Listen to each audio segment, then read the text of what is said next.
চাকরিপ্রত্যাশী সকলকে স্বাগত জানিয়ে শুরু করছি আজকের ভিডিও। আজকে আমরা যে নিয়োগ বিজ্ঞপ্তিটি নিয়ে কথা বলবো সেটা হলো প্রাথমিক বিদ্যালয়ের প্রধান শিক্ষক পদে সংশোধিত নিয়োগ বিজ্ঞপ্তি নিয়ে। এই নিয়োগ বিজ্ঞপ্তিটি প্রকাশ করে ৩১শে আগস্ট বাংলাদেশ সরকারি কর্মকমিশন। আমরা এই নিয়োগ বিজ্ঞপ্তির প্রত্যেকটা বিষয় পুঙ্খানুপুঙ্খভাবে বিশ্লেষণ করার চেষ্টা করব এবং সেই সাথে সকল গুরুত্বপূর্ণ তথ্য সহজ করে উপস্থাপনের সর্বোচ্চ চেষ্টা আমাদের থাকবে।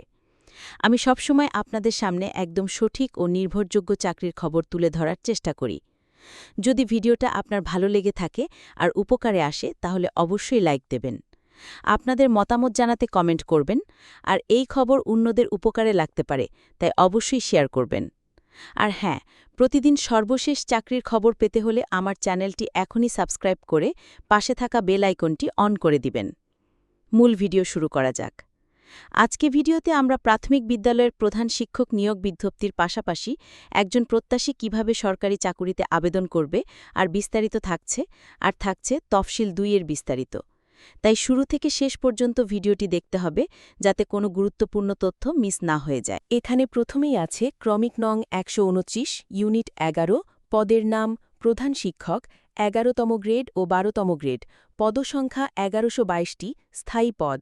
মন্ত্রণালয় প্রাথমিক ও গণশিক্ষা মন্ত্রণালয়ের প্রাথমিক শিক্ষা অধিদপ্তর। বেতন স্কেল প্রশিক্ষণপ্রাপ্ত ১২,৫০০ থেকে ৩০,২৩০ টাকা, প্রশিক্ষণবিহীন ১১,০০০ থেকে ২৬,৫৯০ টাকা। জাতীয় বেতন স্কেল ২০১৫ অনুযায়ী।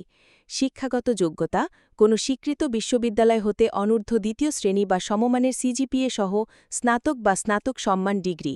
শিক্ষাজীবনে কোনো স্তরে তৃতীয় বিভাগ বা শ্রেণী অথবা সমমানের সিজিপিএ গ্রহণযোগ্য হবে না।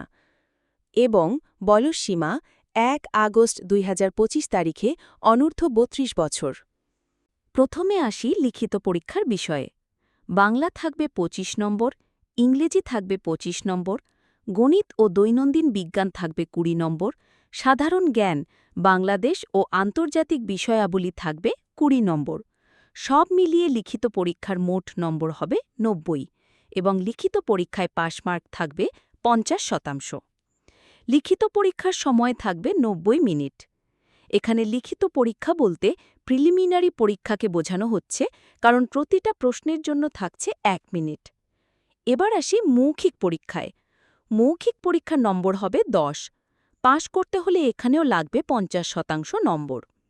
অর্থাৎ লিখিত এবং মৌখিক মিলিয়ে সর্বমোট নম্বর হবে ১০০। মনে রাখবেন, লিখিত পরীক্ষায় উত্তীর্ণ প্রার্থীরাই কেবল মৌখিক পরীক্ষায় অংশগ্রহণ করতে পারবেন। এবার আসুন আবেদন প্রক্রিয়া নিয়ে বিস্তারিত আলোচনা করি। ১. অনলাইনে আবেদনপত্র বিপিএসসি ফর্ম ৫A পূরণ এবং পরীক্ষার ফি জমাদান শুরুর ও শেষ হওয়ার তারিখ ও সময়। ১.১ প্রার্থীদের টেলিটকের ওয়েব অ্যাড্রেস bpsc.teletalk.com.bd অথবা বাংলাদেশ সরকারি কর্মকমিশনের ওয়েব অ্যাড্রেস bpsc.gov.bd এর মাধ্যমে কমিশন কর্তৃক নির্ধারিত আবেদনপত্র অ্যাপ্লিকেন্টস কপি বিপিএসসি ফর্ম ৫A পূরণ করে অনলাইনে রেজিস্ট্রেশন কার্যক্রম এবং ফি জমাদান সম্পন্ন করতে হবে। উল্লেখিত ওয়েবসাইটে প্রবেশ করে নন ক্যাডার অপশন সিলেক্ট করে ক্লিক করলে নন ক্যাডার বিভিন্ন পদে বিজ্ঞপ্তি, আবেদনপত্র অনলাইনে পূরণ, এসএমএসের মাধ্যমে ফি জমাদান ও প্রবেশপত্র প্রাপ্তির সংক্রান্ত নির্দেশাবলীর রেডিও বাটন দৃশ্যমান হবে। ফর্ম পূরণের পূর্বে প্রার্থী অবশ্যই ইনস্ট্রাকশনস এবং বিজ্ঞপ্তি ডাউনলোড করে প্রতিটি নির্দেশনা অনুসরণ করবেন। ১.২ অনলাইনে আবেদনপত্র পূরণ ও ফি জমাদান শুরুর তারিখ ও সময় ২১/৯/২০২৫ খ্রিস্টাব্দ দুপুর ১২টার সময়। ১.৩ অনলাইনে আবেদনপত্র পূরণের শেষ তারিখ ও সময় ২০/৯/২০২৫ খ্রিস্টাব্দ সন্ধ্যা ৬টার সময়। এই তারিখের মধ্যে প্রার্থীর অর্জিত শিক্ষাগত যোগ্যতা, অভিজ্ঞতা, প্রশিক্ষণ প্রমাণপত্র প্রযোজ্য ক্ষেত্রে বিবেচিত হবে না। ১.৪ কেবল ইউজার আইডি প্রাপ্ত প্রার্থীগণ ২০/৯/২০২৫ তারিখ সন্ধ্যা ৬টা হতে পরবর্তী ৭২ ঘণ্টার মধ্যে অর্থাৎ ২৩/৯/২০২৫ তারিখ সন্ধ্যা ৬টা পর্যন্ত এসএমএসের মাধ্যমে ফি জমা দিতে পারবেন। নির্ধারিত তারিখ ও সময়ের পরে এসএমএসের মাধ্যমে ফি জমাদান ও অনলাইনে কোনো আবেদন গ্রহণ করা হবে না। ১.৫ ফি জমাদানের পূর্ব পর্যন্ত আবেদনপত্র সংশোধনের সুযোগ রয়েছে। প্রার্থীগণ আবেদনপত্র প্রিন্ট কপি দেখে নিশ্চিত হয়ে ফি জমা দিতে হবে। ফি জমাদানের পর আবেদনপত্রে আর কোনো সংশোধনের সুযোগ থাকবে না। ২ প্রার্থীর বয়স ১-৯-২০২৫ তারিখে সংশ্লিষ্ট পদের বিপরীতে বিজ্ঞপ্তির ০৮ নম্বর কলামে উল্লেখিত বয়সসীমার মধ্যে থাকতে হবে। ২.১ কোনো প্রার্থী মুক্তিযোদ্ধা, শহীদ মুক্তিযোদ্ধা সন্তান বা কন্যা বা পুত্র বা কন্যা হিসেবে মুক্তিযুদ্ধের প্রমাণক হিসেবে মুক্তিযুদ্ধ বিষয়ক মন্ত্রণালয়ের ১৯/৯/২০১৭ তারিখের ৪৮.০০০০৩২০০২১৭৫.২17 নম্বর পরিপত্রের নির্দেশনা অনুযায়ী প্রার্থীর নিয়োগের কার্যালয় বা তথ্য প্রমাণক পত্রাদি বা তথ্যাদি দাখিল করতে হবে। ২.১.১ মুক্তিযোদ্ধার নাম সম্বলিত লাল মুক্তিবাহিনী তালিকা বা মুক্তিযুদ্ধ বিষয়ক মন্ত্রণালয়ের ওয়েবসাইটে প্রকাশিত সংশ্লিষ্ট মুক্তিযোদ্ধার নাম, পিতার নাম ও ঠিকানা সম্বলিত তালিকা বিপিএসসি ফর্ম ৫A অ্যাপ্লিকেন্টস কপি এর সাথে জমা দিতে হবে। আবেদনপত্রে উল্লেখিত মুক্তিযোদ্ধার নাম, পিতার নাম ও ঠিকানা এবং প্রার্থীর উপস্থাপিত লাল মুক্তিবাহিনী তালিকা কিংবা রাজস্ব তালিকার মুক্তিযোদ্ধার নাম, পিতার নাম ও ঠিকানা ওয়েবসাইটে প্রকাশিত মুক্তিযোদ্ধার নাম, পিতার নাম ও ঠিকানার সাথে মিলিয়ে যাচাই করা হবে। 22.2.2 কোনো মুক্তিযোদ্ধার নাম লাল মুক্তি ভাতা কিংবা ভারতীয় তালিকায় না থাকলে প্রার্থীকে মুক্তিযোদ্ধার নাম, পিতার নাম ও ঠিকানা সংবলিত গেজেট ও সাময়িক সনদ অথবা 22.2.3 গেজেট ও মাননীয় প্রধানমন্ত্রী প্রত্যয়িত বাংলাদেশ মুক্তিযোদ্ধা সংসদ বামস কর্তৃক প্রদত্ত সনদ অথবা 22.2.4 গেজেট সাময়িক সনদ ও বামস সনদ এর কপি অ্যাপ্লিকেন্টস কপি বিএসপিসি ফর্ম ৫A এর সাথে জমা দিতে হবে। অ্যাপ্লিকেন্টস কপি বিএসপিসি ফর্ম ৫A-তে প্রার্থীর উল্লেখিত মুক্তিযোদ্ধার নাম, পিতার নাম ও ঠিকানার সাথে প্রার্থীর উপস্থাপিত গেজেট ও সাময়িক সনদ, গেজেট ও বামস সনদ, গেজেট ও সাময়িক সনদ ও বামস সনদ এর সাথে মুক্তিযুদ্ধ বিষয়ক মন্ত্রণালয়ের ওয়েবসাইটে প্রকাশিত মুক্তিযোদ্ধার নাম, পিতার নাম ও ঠিকানা এক ও অভিন্ন হতে হবে। ২.৩ ক্ষুদ্র নৃগোষ্ঠী প্রার্থীদের প্রমাণক হিসেবে সংশ্লিষ্ট জেলা প্রশাসক কর্তৃক প্রদত্ত সনদ সত্যায়িত। ২.৪ তৃতীয় লিঙ্গের প্রার্থীদের ক্ষেত্রে প্রমাণক হিসেবে সিভিল সার্জন কর্তৃক প্রদত্ত সনদ। ৩ যোগ্যতা ৩.১ প্রার্থীকে অবশ্যই বাংলাদেশের নাগরিক হতে হবে।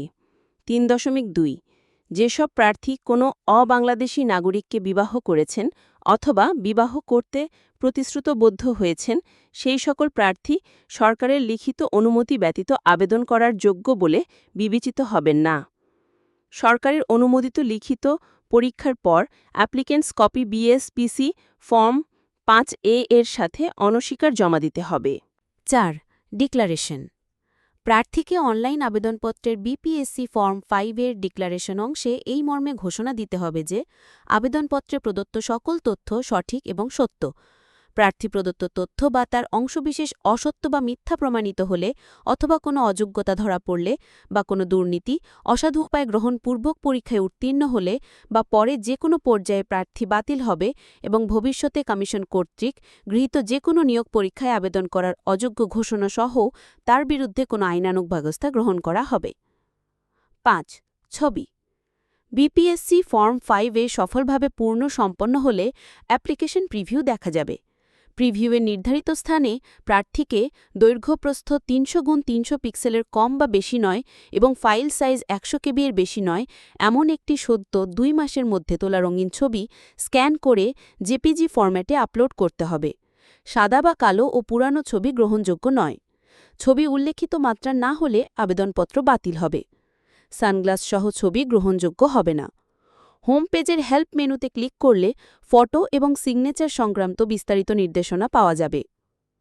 ৬ স্বাক্ষর অ্যাপ্লিকেশন প্রিভিউতে স্বাক্ষরের জন্য নির্ধারিত স্থানে দৈর্ঘ্য × প্রস্থ ৩০০x৮০ পিক্সেলের কম বা বেশি নয় এবং ফাইল সাইজ ৬০ KB এর বেশি নয় একরঙা মাপে প্রার্থীর স্বাক্ষর স্ক্যান করে জেপিজি ফরম্যাটে আপলোড করতে হবে। স্বাক্ষর উল্লেখিত মাপের না হলে আবেদনপত্র বাতিল বলে গণ্য হবে। ৭ পরীক্ষার ফি প্রদান অনলাইন আবেদনপত্র বিপিএসসি ফর্ম ৫ যথাযথভাবে পূর্ণাঙ্গভাবে নির্দেশনা মতো ছবি এবং স্বাক্ষর আপলোড করে প্রার্থী কর্তৃক আবেদনপত্র সাবমিশন সম্পন্ন হলে কম্পিউটারে ছবি সহ অ্যাপ্লিকেশন প্রিভিউ দেখা যাবে। নিখুঁতভাবে আবেদনপত্র সাবমিট করা সম্পন্ন হলে ইউজার আইডি সহ ছবি এবং স্বাক্ষর সহ একটি অ্যাপ্লিকেন্টস কপি পাবেন। উক্ত অ্যাপ্লিকেন্টস কপি প্রার্থীকে প্রিন্ট অথবা ডাউনলোড করে সংরক্ষণ করতে হবে। অ্যাপ্লিকেন্টস কপিতে একটি ইউজার আইডি নাম্বার দেওয়া থাকবে এবং এই ইউজার আইডি ব্যবহার করে প্রার্থী নিম্নোক্ত পদ্ধতিতে যে কোনো টেলিটক প্রিপেড মোবাইল নাম্বার থেকে এসএমএস করে অর্থ বিভাগ অর্থ মন্ত্রণালয় কর্তৃক নির্ধারিত পরীক্ষার ফি প্রদান করতে হবে। প্রথম SMS BPSC space user ID লিখে সেন্ড করুন 16222 নাম্বারে। দ্বিতীয় SMS BPSC space yes space pin লিখে সেন্ড করুন 16222 নম্বরে। Example BPSC yes 8 digit number send to 16222। Reply congratulations applicants name payment completed successfully for non-cadre examination. User ID is XXXXXXXXX and password XXXXXXXX. বিশেষ দ্রষ্টব্য If password is lost, please type BPSC space help space SSC board space SSC roll space SSC year and send to 16222 অথবা টেলিটকের বর্ণিত ওয়েবসাইটে home পেজের admit card মেনুতে click করলে user recovery password recovery বা payment status button দেখা যাবে। উক্ত বাটনে ক্লিক করে প্রযোজ্য তথ্য দিয়ে সাবমিট করলে কাঙ্ক্ষিত তথ্যাবলী পাওয়া যাবে। প্রবেশপত্র বা অ্যাডমিট কার্ড প্রার্থিকার ইউজার আইডি এবং পাসওয়ার্ড ব্যবহার করে ছবি ও রেজিস্ট্রেশন নম্বর সংবলিত প্রবেশপত্র বা অ্যাডমিট কার্ড ডাউনলোড করতে পারবেন। বিশেষভাবে উল্লেখ্য, ন্যূনতম শিক্ষাগত যোগ্যতা, অভিজ্ঞতা এবং শর্তাবলী না থাকলে কোনো প্রার্থী আবেদন করার যোগ্য বলে বিবেচিত হবেন না।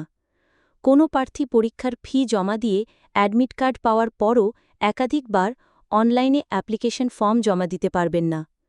কোনো প্রার্থী অনলাইনে ফর্ম পূরণ করে প্রাপ্ত ইউজার আইডি এবং পাসওয়ার্ড দিয়ে আবেদনপত্র পূর্ণরূপে সম্পন্ন করে অ্যাডমিট কার্ড গ্রহণ করলে পৃথকভাবে ৭ নম্বর কলামে উল্লিখিত সংক্ষিপ্ত বিষয়গত কোড ব্যতীত অন্য কোনো ব্যক্তিগত বিষয়গত কোড দ্বারা রেজিস্ট্রেশন সম্পন্ন করলে এবং প্রতিযোগিতায় কোনো পর্যায়ে যোগ্যতা প্রমাণিত হলে উক্ত প্রার্থীর সাময়িক প্রার্থিতা বাতিল হবে।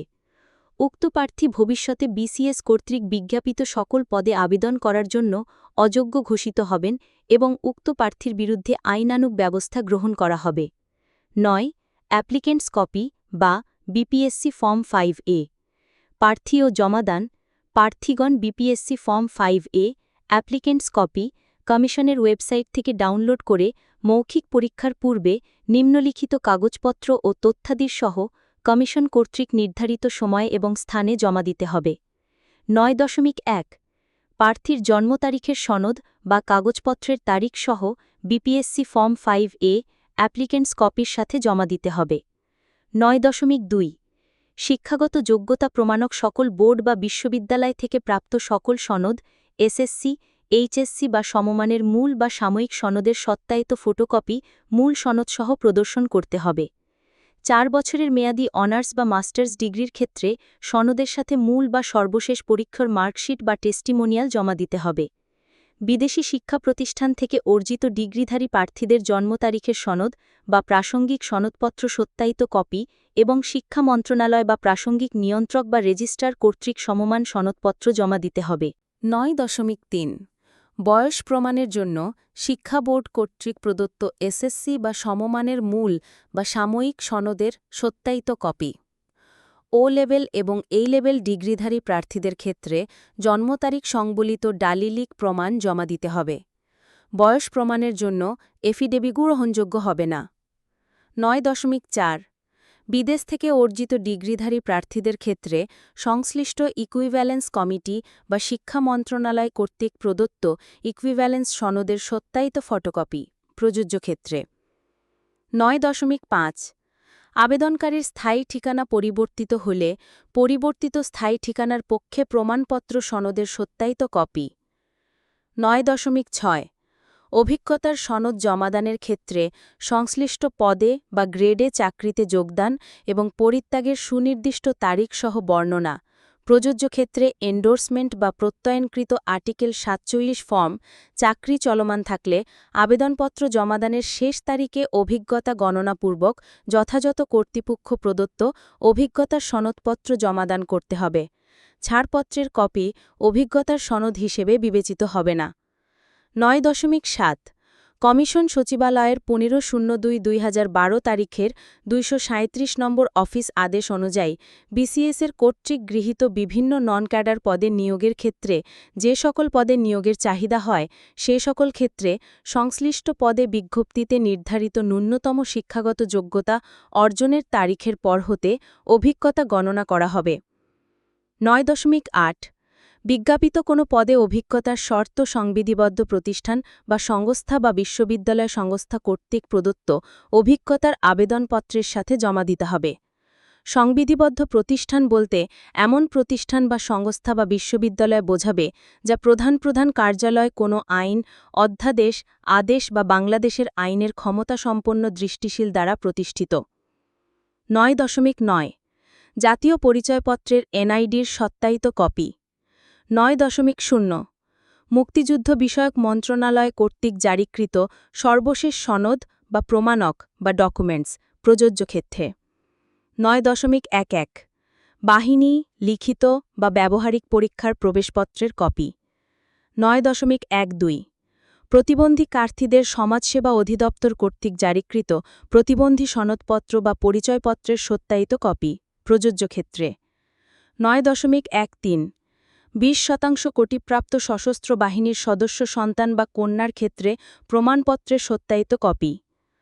৯.১৪ মুসলিম প্রার্থীদের ক্ষেত্রে ইসলাম ধর্মাবলম্বী হওয়ার সত্যায়িত ছবি। যদি আমরা একবারে নিচের দিকে চলে যাই তাহলে বিজ্ঞাপনে উল্লিখিত পদ বা পদমর্যাদার চূড়ান্ত সুপারিশ প্রাপ্তির ক্ষেত্রে সরকারের সর্বশেষ কোটানীতি অনুসরণ করা হবে। বিজ্ঞপ্তির ক্রমিক নম্বর ১৯-১ প্রধান শিক্ষক পদে সুপারিশের ক্ষেত্রে সরকারি প্রাথমিক বিদ্যালয়ের শিক্ষক নিয়োগ বিধিমালা ২০২৫ অনুসরণ করা হবে। আগামী ২০/১০/২০২৫ তারিখ অনলাইন রেজিস্ট্রেশনের শেষ তারিখের মধ্যে প্রার্থীর শিক্ষাগত যোগ্যতা, অভিজ্ঞতা, প্রশিক্ষণ প্রযোজ্য ক্ষেত্রে সুনির্দিষ্টভাবে প্রকাশিত প্রকাশনা বিবেচিত হবে। এই তারিখের মধ্যে অর্জিত শিক্ষাগত যোগ্যতা, অভিজ্ঞতা, প্রশিক্ষণ প্রকাশনা প্রযোজ্য ক্ষেত্রে না থাকলে আবেদন করার প্রয়োজনীয়তা নেই। অর্থাৎ ন্যূনতম শিক্ষাগত যোগ্যতা অর্জনের পরীক্ষায় উত্তীর্ণ প্রার্থীর আবেদনপত্রের জন্যই কেবল বিবেচিত হবে। শেষ তারিখ ও সময়ের জন্য অপেক্ষা না করে হাতে যতক্ষণ সময় নিয়ে রেজিস্ট্রেশন সম্পন্ন করতে পরামর্শ দেয়া যাচ্ছে। আজকের ভিডিওতে সরকারি প্রাথমিক বিদ্যালয়ের প্রধান শিক্ষক নিয়োগ বিজ্ঞপ্তির সব গুরুত্বপূর্ণ তথ্য তুলে ধরা হলো। আপনি যদি এই পদের জন্য যোগ্য হন তাহলে অবশ্যই নির্ধারিত সময়ের মধ্যে আবেদন করবেন। ভিডিওটি ভালো লেগে থাকলে লাইক দিন, আপনার মতামত জানান কমেন্টে, বন্ধুদের সাথে শেয়ার করুন। আর সর্বশেষ চাকরির খবর পেতে চ্যানেলটি সাবস্ক্রাইব করে বেল আইকন অন করে রাখুন।